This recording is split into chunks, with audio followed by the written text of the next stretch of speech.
예, 우리 기도하시면서 수요 예배 하나님 앞에 드리겠습니다. 기도하겠습니다.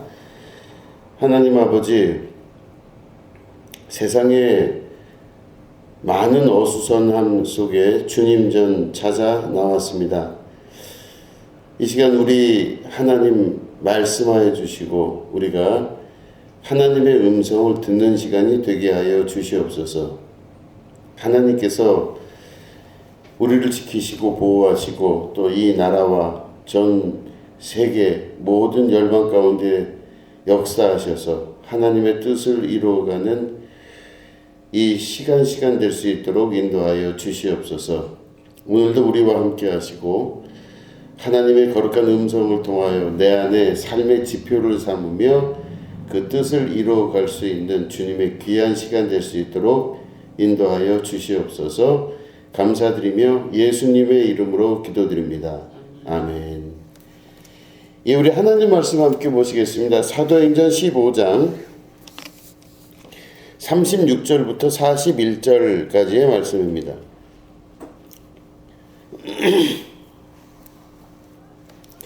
사도행전 15장 36절부터 41절까지의 말씀입니다. 우리 말씀을 교독하겠습니다.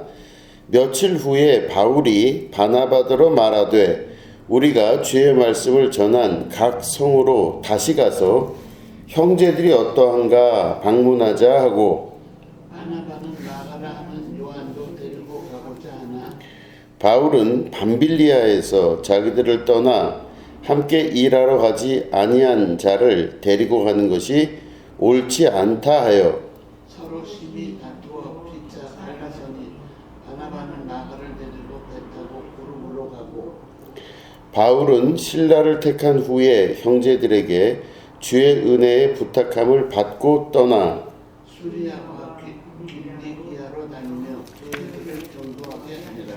아멘. 예, 오늘은 서로 심히 다투어라는 제목 가지고 함께 하나님 말씀 나누도록 하겠습니다. 오늘 말씀을 이렇게 보니까 예루살렘 교회에 이제 파송을 받아서 바나바와 바울이 갔죠. 그래서 바나바와 바울이 우리 안디옥 교회에 지금 여러 가지 일이 많습니다. 그런데 그 중에서 정통 유대인들, 이스라엘 사람들이 할례를 받지 않으면 구원을 받지 못한다고 교회에서 그렇게 소란을 피우고 있습니다. 그래서 이방인들을 구원하시려는 하나님 뜻이 맞는데 자기도 그렇게 믿는데 잘 안 되는 것 같아요. 교회 안에서 보니까. 이것 때문에 이제 예루살렘 교회에 가서 묻고 예루살렘 교회에서 대답을 받습니다. 받아서 이방인을 위한 하나님의 뜻을 잘 받고 할례를 하지 않아도 된다. 이렇게 결론을 맺고 이제 바나바와 바울이 이제 돌아오게 되는 거죠. 근데 이런 걸 가만히 이렇게 보면은 어떤 생각이 가만히 이렇게 생각이 드냐면 교회란 그 곳이 교회는 항상 분란이 있게 되더라는 것입니다. 참 이상해요. 그러니까 교회는 분란이 있어요. 오늘 두 가지 이야기를 같이 말씀을 나눌 텐데 첫 번째는 교회는 평화롭고 아름답고 천국인 줄 알았다. 그러나 아니더라. 이게 첫 번째고 두 번째는 성경에서 쓰여지는 모든 주제는 사람이 아니라 하나님이다. 이 두 가지 주제를 오늘 말씀을 나누려고 합니다. 그러니까 교회는 항상 시끄러워요. 시끄럽고 문제가 발생을 하는 겁니다. 그러니까 저는 어려서부터 이렇게 교회를 쭉 신앙생활을 하고 다니면서 교회는 항상 거룩한 곳이라는 생각이 있었어요. 이게 이제 제가 예를 들어서 신학교를 처음 갈 때 그냥 어릴 때부터 이렇게 착하게 예쁘게 준비해서 신학교로 가겠다 목표를 잡은 게 아니라 정말 하나님의 강권적인 역사가 있었습니다. 그래서 내 뜻대로 뭐가 되지 않고 다 하나님 뜻대로 되는 세계에서 살았어요. 이게 지금 이렇게 말하면 좋아 보이지만 제 인생은 완전히 그냥 뭐 아주 파란을 겪으면서 결국에는 목사가 되기로 하나님이 무릎을 꿇히셨어요, 저를. 그렇게 신학교를 간 거예요. 그러니까 신학교를 뭐 어릴 때부터 나는 목사님이 되고자 하는 이런 의도가 없고 막 하나님이 정말 주어 패고 뭐 이렇게 해서 신학교를 가게 했는데, 그때 이제 그 감리교 신학대학에 처음 원서를 내러 갈 때 새벽에 도착했어요. 그래서 새벽에 일찍 도착해서 이 문이 열리기도 전에 이렇게 연문으로 들어가서 그 위로 이렇게 올라가는, 이제 거기가 좀 이렇게 올라가거든요. 서대문에 있는 이제 그 감리교 신학대학교는 이렇게 올라가요. 올라가는 그 마당에 딱 발을 디디는 순간 막 두려움이 밀려오기 시작하는 거예요. 왜냐면 이제 저는 이 거룩한 선지 동산, 이 거룩한 선지자들 혹은 목사님들이 나오는 이 학교에 나 같은 사람이 어떻게 갈 수 있나, 이 생각이 들었던 거예요. 좀 무섭기도 하고 뭐 같은 말이지만 두렵기도 했습니다. 나는 죄인이고 여기 계신 분들은 그래도 나보다 훨씬 깨끗하고 대단한 분들인데 내가 어떻게 이 학교를 감히 원서를 쓰나, 이런 생각을 가졌어요. 순진하죠. 순진함이 뭐 아주 순진했어요. 아주 때 하나 묻지 않은 순수함. 그 들어갔어요. 그래서 이제 거기 그렇게 하면서 거기서 약간 눈치를 본 다음에 그 마당에서 새벽 한 4시 반쯤 됐나? 무릎을 꿇었어요. 아무도 안 보는 줄로 생각을 하고 깜깜한데 무릎을 꿇고 막 울면서 기도했어요. 하나님, 나 같은 죄인이 이런 거룩한 땅을 밟는 게 맞습니까? 만약에 그래도 하나님께서 나를 이렇게 들들 볶아서 여기까지 데리고 오셨으면 이건 뜻이겠죠. 이렇게 하면서 막 울면서 기도하고, 하나님, 이 이후의 모든 일은 하나님 책임져 주십시오. 이러고 이제 기도를 했어요. 아주 순수하죠. 그리고 걸을 때도 천천히 막 이렇게 걸으면서 원서를 낼 때도 거룩하게 냈어요. 막 고개 숙이고 이렇게 원서를 내고, 하여튼 그런 일련의 과정을 거치고 이제 그 나중에 시험 보고 이제 합격을 하고 이제 학교를 들어갑니다. 근데 이제 들어가서 느낀 게 뭐냐면, 거기 들어가면 거기는 이제 거룩한 분들만 다 있으니까, 그렇죠. 제 생각엔 거룩한 분들, 뭔가 그래도 나보다는 좀 깨끗하고 거룩한 분들이 계실 거라고 생각을 했잖아요. 근데 들어갔어요. 근데 생각보다 안 거룩한 부분들이 있기 시작해요. 이렇게 안 거룩해요. 이상하다 이렇게. 근데 그런 일들을 제가 겪으면서, 야, 이상하다. 난 여긴 거룩한 줄 알았는데. 여러분 생각해 보세요. 교회에서 그래도 말썽 안 피고 제일 그래도 하나님 말씀 잘 듣는 게 누구 같으세요? 목사님 같아요? 아니면은 집사님이 더 거룩하고 깨끗해 보이세요? 그쵸? 목사님이죠. 예, 저도 똑같은 생각 가지고 간 거예요, 거기를. 그러니 거기는 딱 다니신 분들이 전도사님 아니면 목사님들인데, 그게 이제 그 생각하고 간 거예요. 갔는데 내가 예상했던 바와 많이 다르다는 거를 알기 시작한 거예요. 깨달아요. 이상하다. 그래서 이상하다를 계속 반복하면서 이제 시간을 보내게 되죠. 그러다가 이제 이건 아니다 하고 제가 딱 학교를 안 나가기 시작했어요. 뭐 하여튼 그 이후의 과정은 제가 더 말씀 안 드릴게요. 하여튼 그런 과정이 있었어요. 그러니까 제가 항상 갖고 있던 생각이 뭐냐, 이런 데 오면 절대로 천국과 비슷하겠구나. 거룩한 전도사님들, 거룩한 목사님들이 공부하러 오는 곳이니, 뭐 그 감리교 신학대학교 안에 뭐 이런 데 보면 다 선지동산 이렇게 쓰여져 있어요. 선지자가 만들어지는 곳 뭐 이렇게 써 있어요. 봤더니 그런 줄 알았는데 와서 봤더니 아닌 것보다 더 심해요. 막 여러 가지 그냥 그래. 나도 헷갈렸어요. 그래서 맨 처음에 충격을 받고 학교를 못 나갔다가 나중엔 다시 나가게 되고 막 이런 과정이 있었습니다. 제가 그거를 겪으면서 그때 왜 이러지? 이런 생각을 했어요. 아니 선지동산이라며. 그러면 거룩하고 깨끗하고 자기를 절제하고 막 이런 일들이 있을 줄 알았는데 아닌 거라는 걸 알고 와 이거 큰일 났다 이런 생각을 했었어요. 그런데 이제 그 이후에 나중에 이제 지금은 돌아가셨지만 이제 총장님이 계셨어요. 학교 총장님. 당연히 학교에 총장님 계시죠. 그 총장님이 그런 말씀을 하세요. 우리 감리교 신학대학교는 막 이러면서 이제 지금은 돌아가셨어요. 근데 우리 감리교 신학대학교는 막 이러면서 여러분들을 곱고 예쁘고 거룩하고 때묻지 않게 키우는 곳이 아니라는 거예요. 그게 무슨 말인가 봤더니 이 안에서 무지막지하게 고난과 고초를 당하게 하고 그거를 근거로 해서 훈련을 받아서 나가게 해서 21세기의 어느 때를 바라볼 줄 아는 사람으로, 그러니까 영적으로, 지적으로, 모든 경험적으로 이런 것들을 단련하고 훈련해서 나가는 것이 우리 학교다 이렇게 얘기를 해요. 그 가만히 보니까 또 그것도 맞는 말이에요. 깨끗하고 뭐 이런 줄 알았더니 그게 아니었었어요. 제가 그때 그러고 나서 그 학교를 거치고 이제 독일까지 갔다가 오고 또 졸업하고 이런 뭐 일련의 과정을 다 거치고 교회를 바라보는데 저는 교회를 똑같은 시각으로 바라보는 거예요.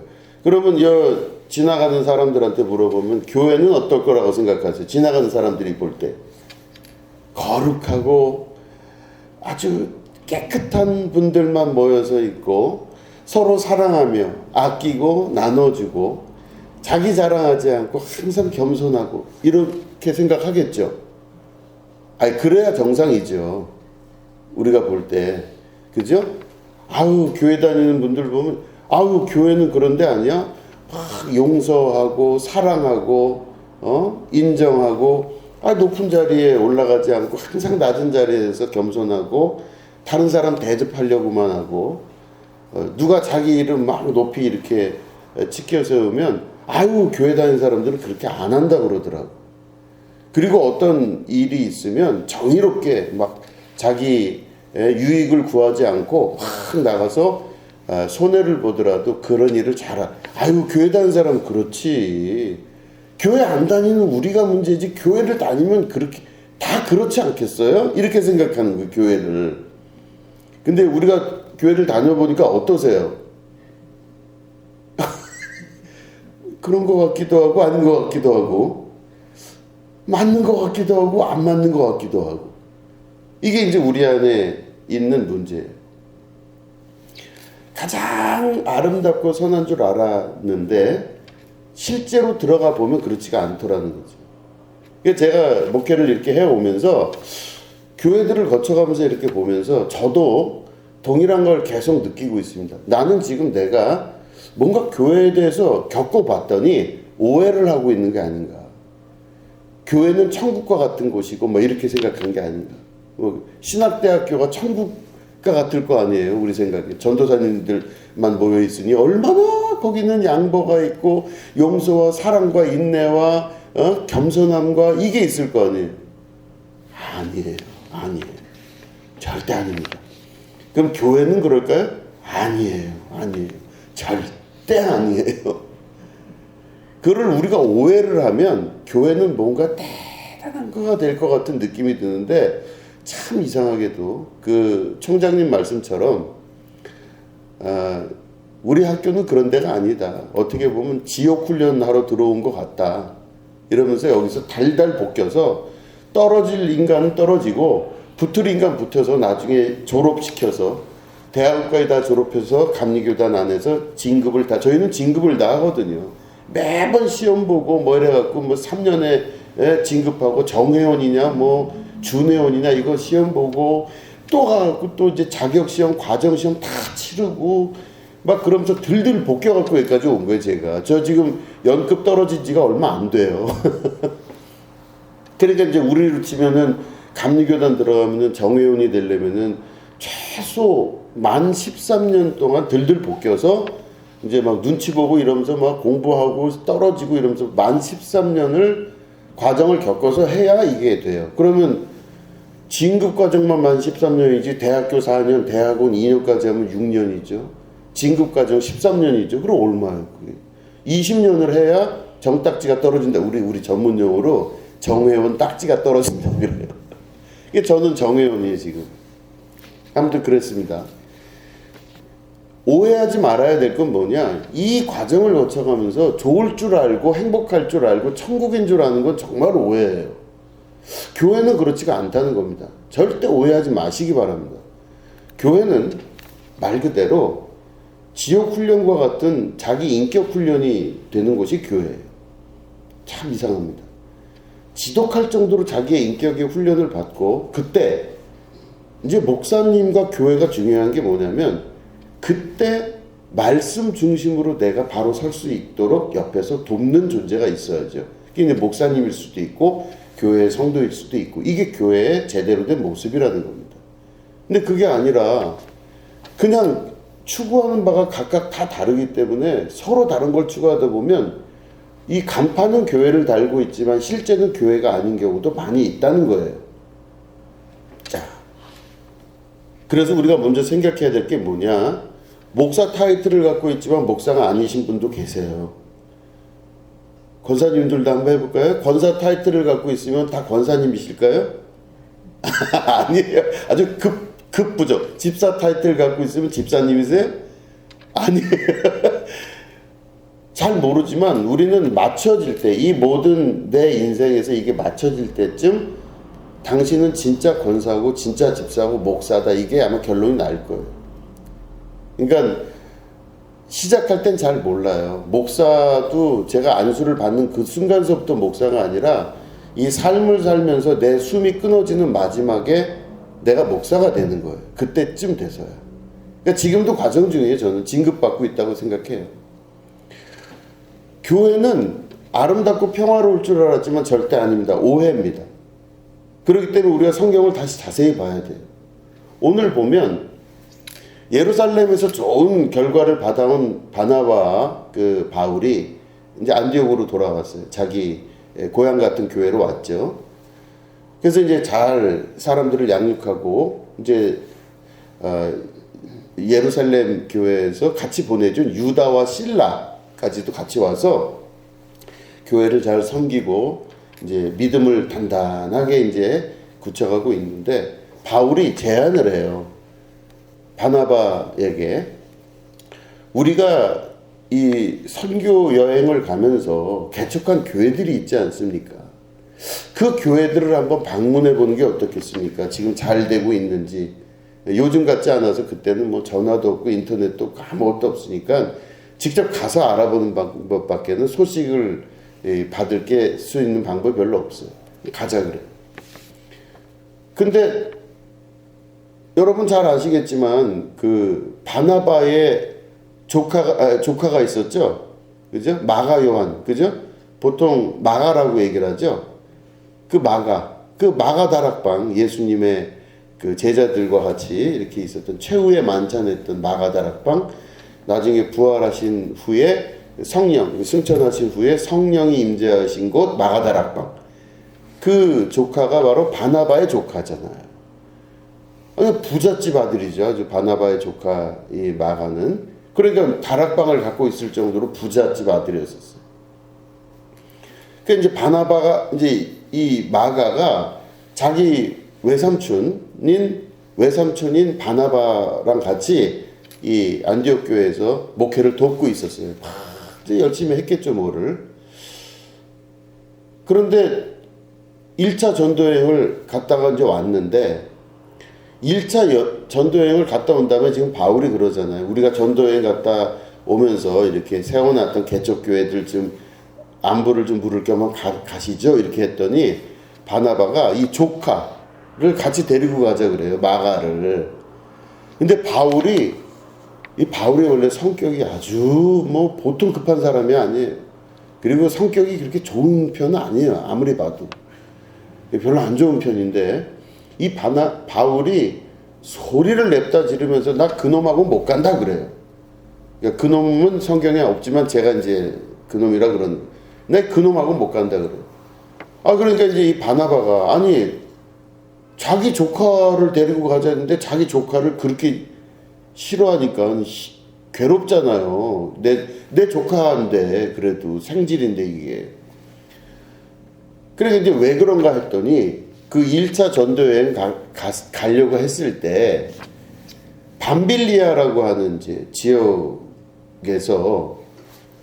셋이 먼저 갔었던 거예요. 옛날에. 그러니까 몇 년 전에 셋이 먼저 갔던 거예요. 바나바, 그 다음에 조카, 그 마가, 그 다음에 바울, 요 셋이서 갔는데 그때가 아마 추정해 보건데 늦가을 정도 된 것 같아요. 그러니까 아마 겨울이 오기 직전이었던 것 같아요. 근데 이제 가려고 하는데 이 밤빌리아에서부터 이제 넘어가려고 하는데 그러니까 본인들이 개척한 교회가 이 군데군데 있을 거 아니겠습니까? 그러니까 이제 글로 개척을 하러 이제 가는데 마가가 며칠 같이 다녀보니까 이거 안 되겠는 거예요. 이 바울이 예수 그리스도의 복음을 전하겠다고 그 루트를 정하는 게 너무너무 힘든 데로만 다니는 거예요. 진짜 죽기보다 힘든 거죠.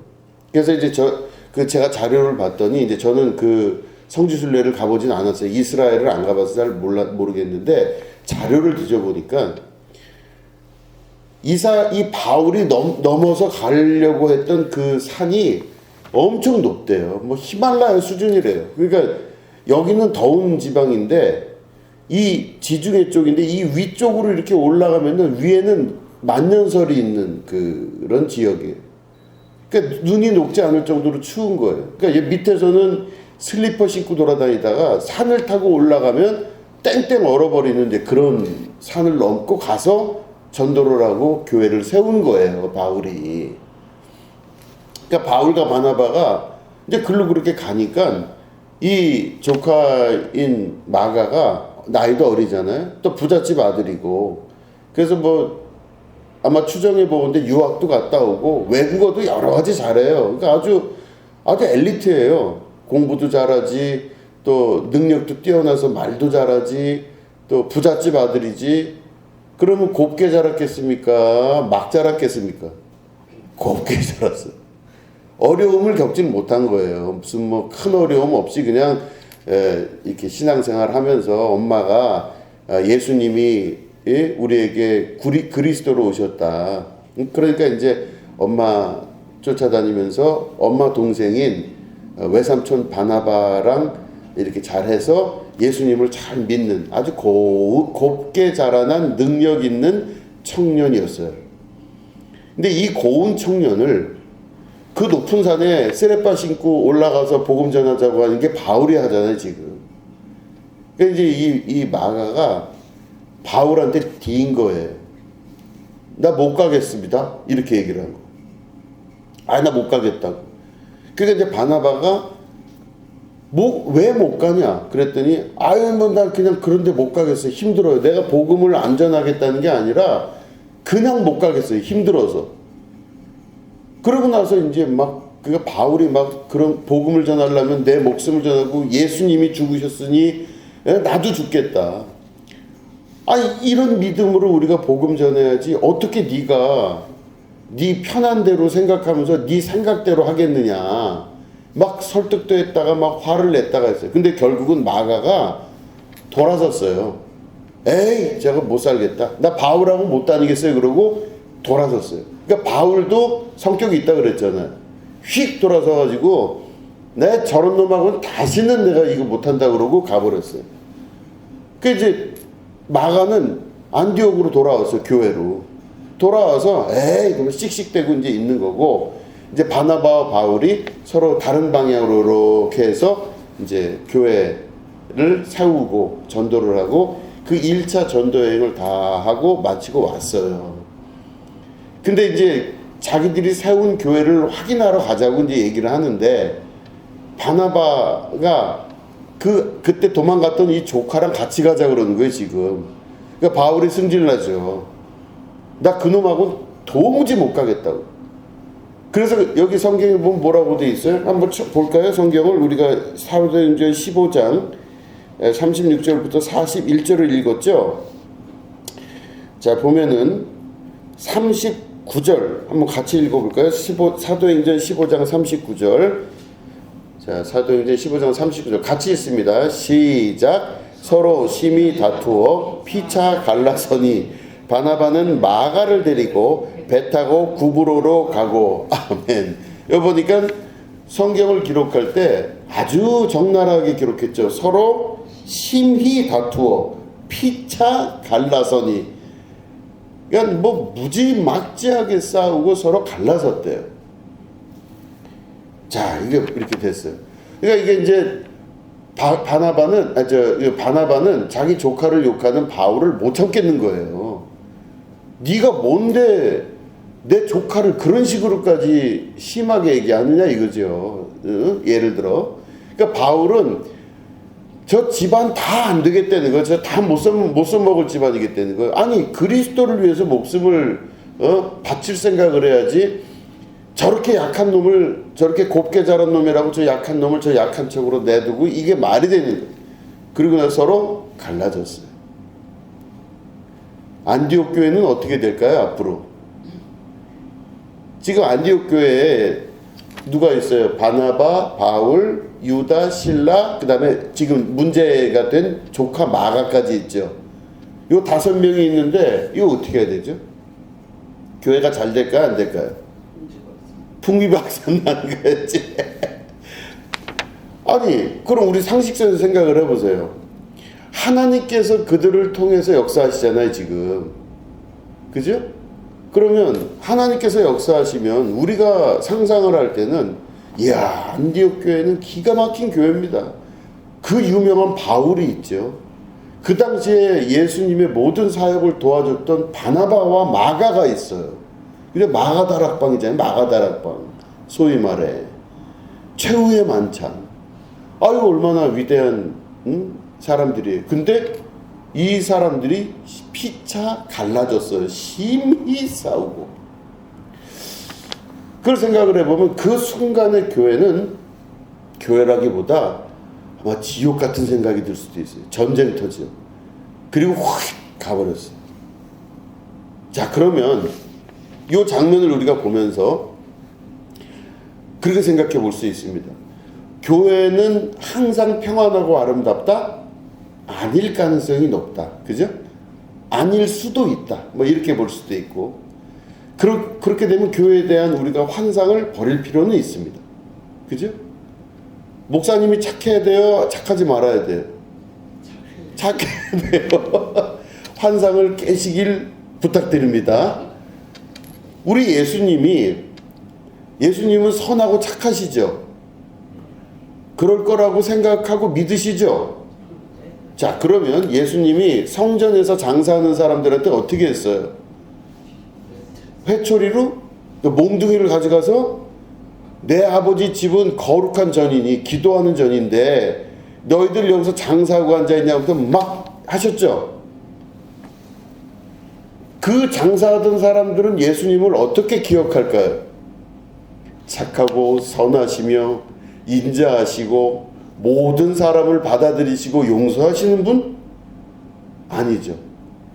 오케이. 그러면 사두개인과 바리새인들이 있어요. 사두개 바리새인들이 지나갑니다. 예수님이 지나가셔요. 그러니까 사두개 바리새인들이 막 예수님한테 인사를 해요. 근데 예수님이 뭐라 그러세요? 이 독사의 자식들아. 그러면 사두개인 바리새인이라고 한 게 우리가 사두개 바리새인 입장에서 생각을 해보면 예수님이 어떻게 기억될까요? 짜증이 날 수도 있어요. 그죠? 짜증이 날 수도 있어. 회칠한 무덤들아. 그러니까 다시 말해 겉과 속이 다르다는 뜻이잖아요. 그럼 니네들 겉과 속이 다른 애들이야. 겉으로는 멀쩡해 보이니까 속으로는 아주 이건 아닌 거야. 이러면서 예수님이 말씀하시니 바리새인이나 사두개인 입장에서는 참 이상한 거예요. 그러니까 그런 걸 보면 성경에 있는 많은 구조들이 우리가 지금 예수님은 이럴 것이고 하나님은 이럴 것이고 혹은 교회는 이럴 것이고 말씀드린 대로 신학교는 이럴 것이고 이게 다 오해라는 겁니다. 그럼 우리가 도대체 착하게 사는 걸 배우는 게 아니라 그럼 말씀을 배워야 되는데 그럼 말씀에 뭘 배워야 될까? 그죠? 무엇을 배워야 될까? 진리를 따르는 것을 배우는 겁니다. 그죠? 진리를 따르는 것.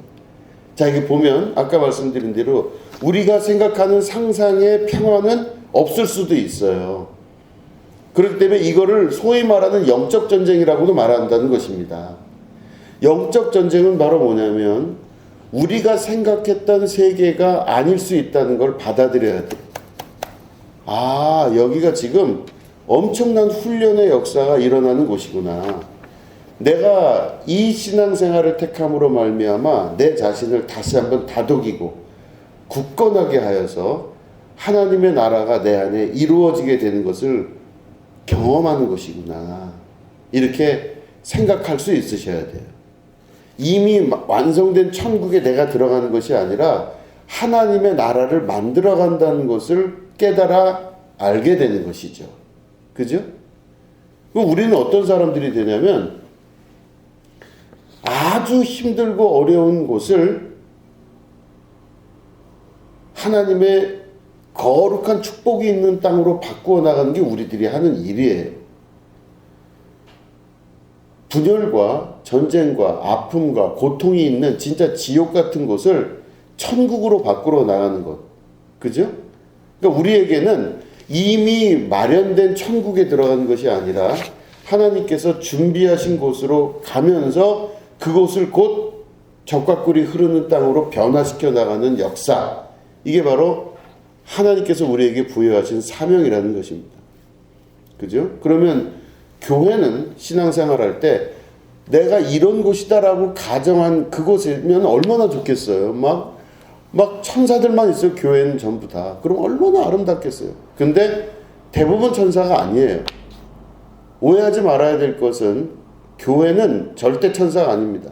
교회 안에는 사두개인, 바리새인, 열심당, 에세네파, 그리고 이 안에는 서기관, 또 병든 사람, 죄인, 세리 전부가 모여 있는 것이 교회입니다. 그렇기 때문에 어디보다 더 힘들어요, 사실은. 거기서 있어야 될 게 중요한 게 뭐냐면 분별할 수 있는 능력이 있어야 됩니다. 분별하고 내 믿음의 기초를 말씀 위에 둘 수 있는 지혜가 있으셔야 돼요. 그러지 아니하면 항상 헷갈리고 힘들고 어렵다는 것입니다. 아주 힘들어요. 그러니까 교회에 대한 상상과 교회에 대한 선입견을 지금 이 순간 버리셔야 돼요. 아, 교회는 영적 전쟁이 일어나는 곳이구나.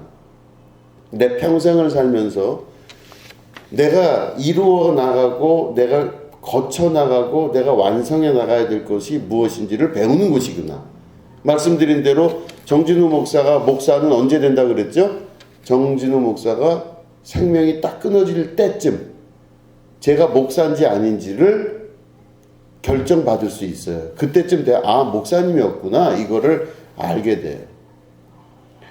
지금 권사님이신 분들도 생명이 마지막에 다 하실 때쯤 그때쯤 권사님이 확실히 되실 수 있어요. 지금 대단해 보이는 이런 많은 직분을 하고 이러신 분들도 마지막쯤 돼야 이게 뭔 줄 알게 돼요. 최후 승리를 믿는 겁니다, 우리는. 그죠? 최후 승리를 믿는 사람들. 그러니까 교회에 대한 상상과 가정을 버리셔야 돼요. 자, 두 번째는 오늘 말씀 보면 이게 얼마나 큰 실수예요, 지금. 여러분 생각해 보시면 교회를 사도행전 같은 경우는 누가가 썼다고 우리가 알고 있죠. 그럼 이 성경을 쓸 때의 목적이 있을 거 아니에요. 이 저작의 목적. 기록해서 이게 쓰여질 때에 작자의 의도가 있는 거죠. 의도. 이걸 왜 썼을까? 그럼 보면 여러분 만약에 사도행전이 쓰여질 때 여기 나오는 인물들의 위대함을 기록하려면 실수를 적으면 안 돼요. 그죠? 바울의 실수, 베드로의 실수를 적으면 안 돼요. 그 인물들이 교회의 위대한 사람들이 됐잖아요, 지금. 베드로도, 그죠? 예수님의 수제자로서 교회의 역사를 이루는 사람이 됐고, 뭐, 바울, 또 그 이외에도 뭐, 야고보, 이런 많은 사람들이 다 예수 그리스도의 복음의 시작이 되는 그 교회의 수장들이 되어서 위대한 일들을 한 사람들이에요. 그런데 성경에는 베드로의 그 위대함을 교회가 인정하고 쭉 역사를 이루려면 베드로의 실수가 들어가면 안 되죠. 그걸 그 큰 실수를 한 사람을 누가 쫓아가겠어요? 우리 인간적인 리더십으로 보면.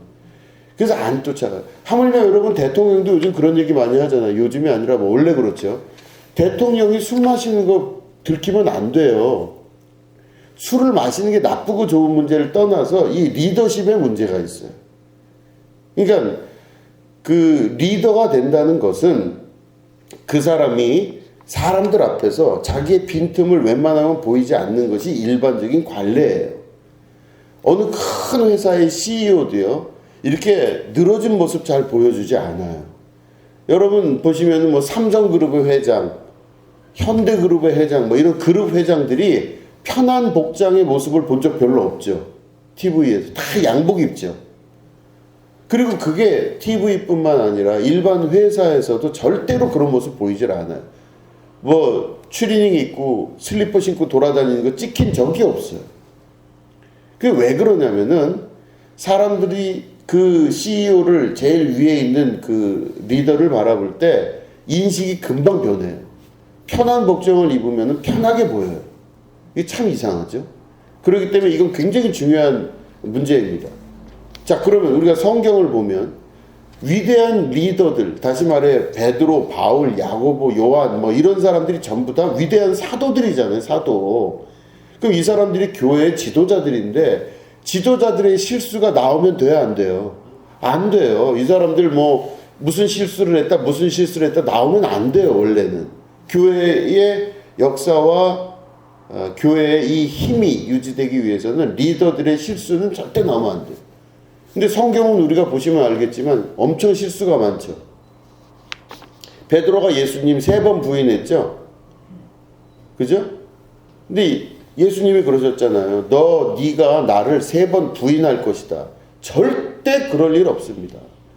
예수님 뭐 그렇게 말씀하십니까? 섭섭합니다. 예수님이 어려운 일 당하시면 제가 목숨 걸고 예수님 지켜내겠습니다. 이게 베드로잖아요. 근데 결국에는 조그만 여자아이 하나가 당신도 예수님 쫓아다닌 그 제자 아니야? 맞는 것 같은데? 그랬더니 막 예수님을 저주하면서 부인하잖아.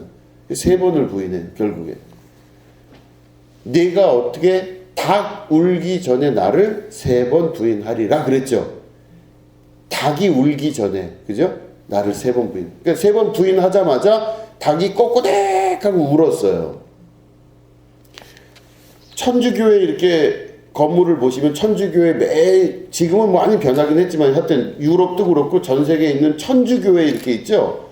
천주교회 제일 이 꼭대기에 보면 뭐가 있는지 아세요? 닭이 있어요. 닭이 있어요. 왜요? 베드로가 닭 울기 전에 예수님을 3번 부인했기 때문에 그 닭은 곧 베드로를 상징해요. 그러면 생각을 해보세요. 이게 닭이 교회의 맨 머리 위에 있다. 꼭대기에 있다. 그러면 베드로 입장에서 생각하면 창피하겠어요? 안 창피하겠어요? 닭만 보면 아주 이게 힘들 거예요. 우리나라 치킨만 봐도 힘들 거예요, 아마. 그 닭이 맨날 교회를 짓는 데마다 닭을 올려놔요. 그러면 그 닭은 곧 베드로를 상징하고 그 베드로를 왜 상징하냐면 일대 교황이라고 이제 생각을 하는 거예요, 천주교에서는. 왜냐? 예수님이 그러셨잖아요. 그 가이사랴에서 네가 땅에서 매면 하늘에서도 매이고 땅에서 풀면 하늘에서 풀리리라. 너에게 모든 권세를 주겠다. 이 말씀 때문에 하늘의 권세가 베드로에게 갔다고 믿고 베드로 이후에 계속돼서 사람을 뽑는 게 교황인 거예요. 그러니까 베드로의 역사를 이렇게 데리고 왔다. 그래서 이제 이게 베드로의 상징이에요. 그 닭이에요. 그 닭은 결국에는 뭘 상징하냐? 베드로의 실수예요. 베드로의 잘못, 그죠? 결코 좋은 의미는 아니죠, 어떻게 보면. 근데 왜 성경은 베드로의 실수를 그렇게 기록해 놨을까? 여기 보면은 바울하고 바나바가 승질 난 거예요. 아주 승질이 크게 났죠, 지금 둘 다. 심히 뭐 다투어서. 그러니까 심히 다투면 어떻게 다투었길래 심히 다투는지 모르겠어요. 보통 다툴 때 심히 다투면 어떻게 다투세요? 누구랑 싸울 때 어떻게 다투세요? 심히 다툴 때. 삿대질하고. 삿대질? 그거 안심해 보이는데. 하여튼 하여튼 서로 두들겨 팼는지 뭔지 모르겠어요. 막 욕하고 뭐 했겠죠. 심히 다투어서 피차 갈라섰대요. 그럼 이걸 기록해 놓으면 누가가 이걸 기록할 때, 사도행전 기록할 때 이 누가복음을 만약에 바울이 보거나 바나바가 봤으면 어땠을까요? 그걸 좀 빼지, 왜 그거를 거기다가 기록해 놓으셨어요? 이렇게 할 겁니다. 굳이 왜? 그 성경은 이 두 사람의 성격이 별로 좋지 않다는 거를 기록해 놓은 거예요. 사도행전은. 사실은 보는 사람 관점에 따라 다르겠지만 거의 그래요. 아니 여기 또 인간의 실수를 또 적어놨잖아요. 아담과 하와가 어떻게 했어요? 불순종했죠. 그래서 선악과 따먹고 쫓겨났잖아요. 우리 조상이에요. 우리 조상님이 쫓겨난 거예요. 에덴 동산에서 쫓겨나가지고 땅을 갈면서 고통당하고 이게 인간의 저주의 시작이 우리 조상이에요. 그때 다 기록되어 있죠. 아브라함은 어떻게 했어요? 너무 실수들이 많아서 아브라함은 어떻게 했어요? 자기 부인을 부인이라 그랬어요? 아니면 애굽으로 넘어가는데 뭐라 그랬어요? 누이 동생이라 그랬어요. 그러니까 왕이 누이 동생인 줄 알고 내가 데려가겠다 그랬어요. 자기 부인을. 비겁해요, 안 비겁해요? 비겁하죠. 비겁의 대명사입니다, 아브라함. 그게 아브라함의 믿음의 조상이래요. 이스라엘 사람들이 최고로 여기는 믿음의 조상이래요. 근데 까봤더니 이 사람이 되게 비겁해요. 믿음도 없죠. 믿음의 조상이라 그랬지만 믿음도 없잖아요. 내가 너에게 저걸 주리라, 아들을 주리라 그랬더니 이스마엘에게나 잘해 주십시오 이랬죠. 그만두세요. 지쳤습니다. 지금 무슨 이렇게 되는 거예요. 그러니까 믿음이 없는 행위가 되게 많았어요, 아브라함이. 그죠? 다윗은 부인이 여럿이 이미 있는데 이렇게 위에 성 위로 지나가다가 목욕하는 여인을 보죠. 우리아의 부인 바세바가 있어요. 그래서 결국에는 야비하게 그 남편 우리아를 전장에 내보내서 죽이고 그 부인을 자기 부인으로 삼아요. 근데 이스라엘이 최고로 여기는 왕이에요. 우리 다윗.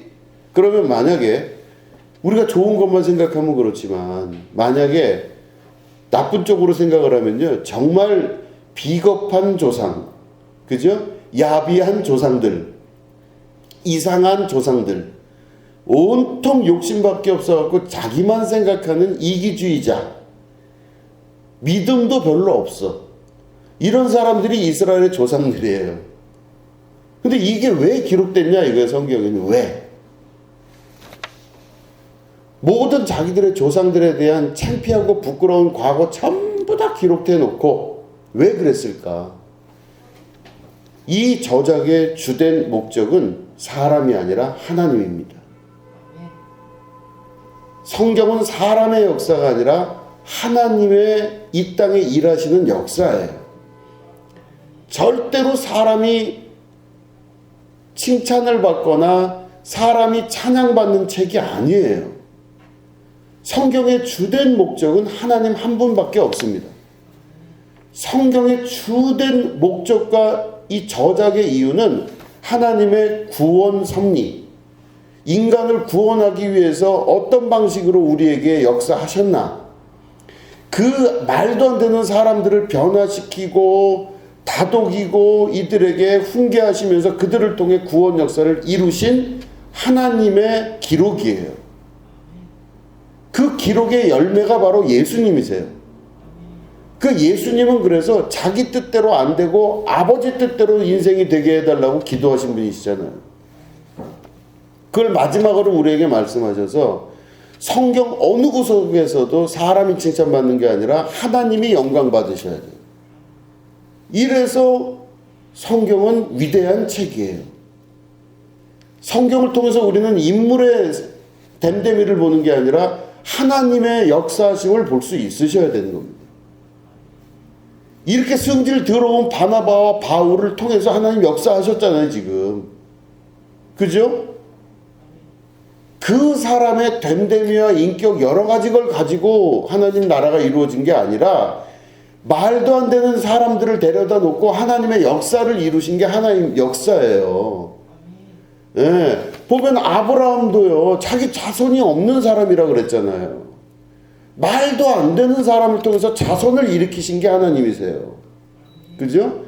다윗도 그다지 그냥 깡다구만 있을 뿐이지 자기 욕심 많고 자기 하고 싶은 걸 하려고 했던 이기적인 인간인데 그 인간을 통해서 하나님 나라의 거룩한 것들이 이루어지잖아요. 그죠?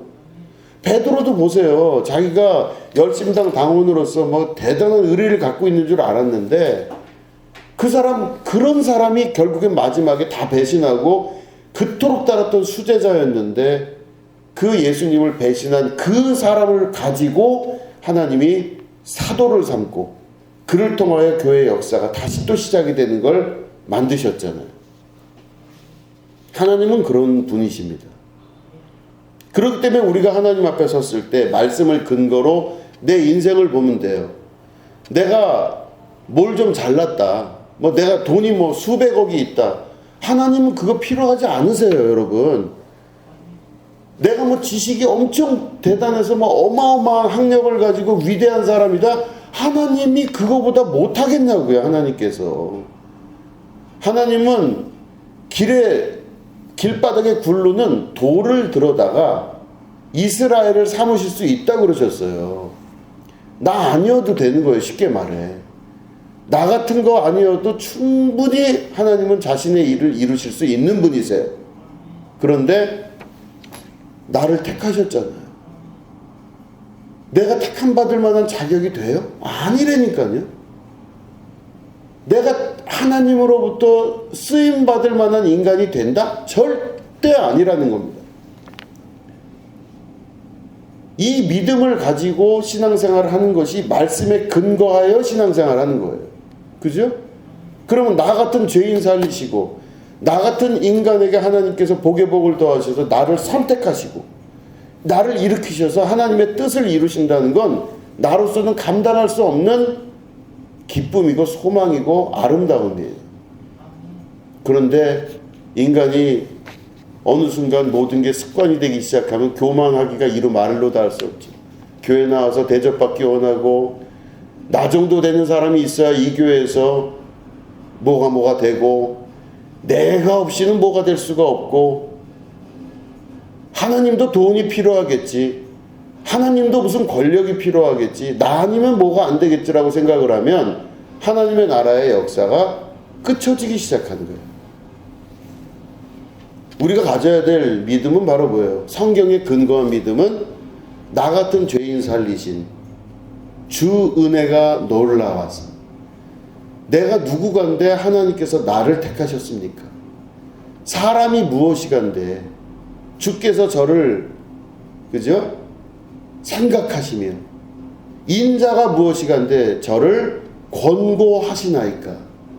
여호와 우리 아버지시여 주의 영광이 온 우주에 충만하며 온 세계와 열방 가운데 주의 은혜가 충만하나이다.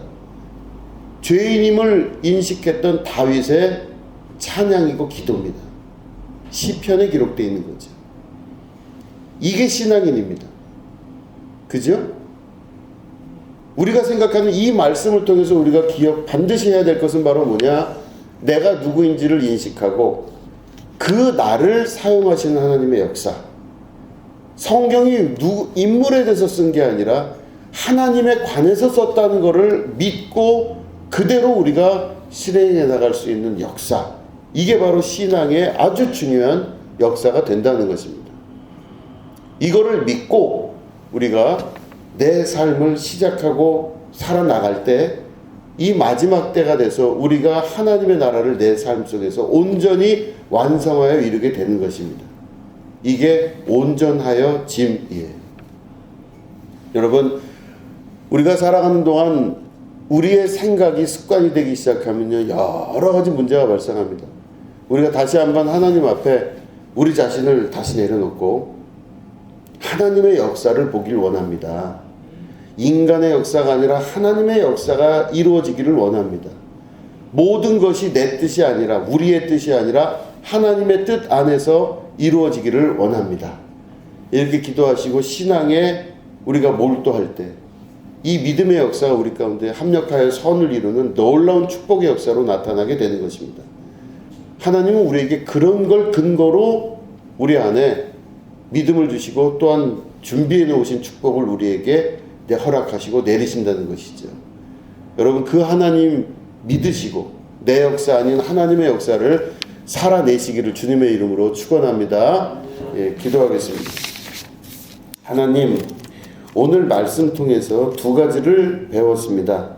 하나는 우리의 상상과 생각 이외에 교회와 여러 군데의 천국일 줄 알았던 세계는 존재하지 않음을 우리가 말씀을 통해 배웠습니다.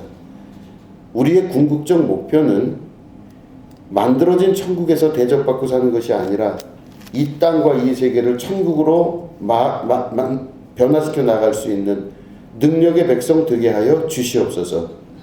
또한 모든 실수가 기록된 성경의 목적을 볼 때 성경의 유일한 목적과 이유는 하나님이십니다.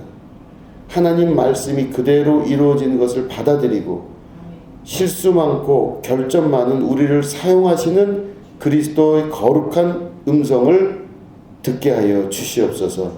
오늘도 주님 앞에 다시 한번 감사드리며 예수님의 이름으로 기도드립니다. 아멘.